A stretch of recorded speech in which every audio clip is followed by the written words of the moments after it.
这个查甫人手举家私。 要找底安全帽，这个查甫人输赢，警卫啊挡伊袂牢，规人呢摔倒在地。文化大学后门有人压倒台人，学生都惊到。一抬头我就看到那个人，他拿刀要砍那个人，然后戴安全帽的那位同学，他的机车是倒在地上的，然后警卫在拦他们。 昨下晡5点外，台北市树林区华公路一个省5科大圣道的同学，甲文化大学一个姓刘的学生约伫澳门要理论，想要到一个看到人尔，就要共台。是为了感情吗？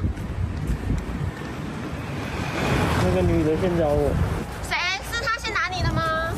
被害人的倒手被踩着伤，伊就流血，嫌犯本身嘛有着伤，双方敢若是伫个网络顶，因为一个女网友伫遐起冤家。 嫌犯是省5科大学生，想要约一个女网友，抑过传一寡不三不四的话。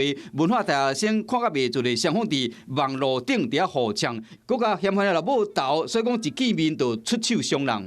双方因感情问题口角纠纷产生嫌隙，而约定中华文化大学后门外理论。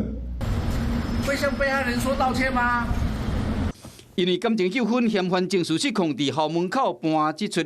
又搁拄到放学的时段，加在无去伤到其他学生。Hello， 我是林明瑞。想要抢先掌握最及时的新闻资讯吗？赶快订阅、按赞、开启小铃铛，锁定我们华视新闻的 YouTube 频道。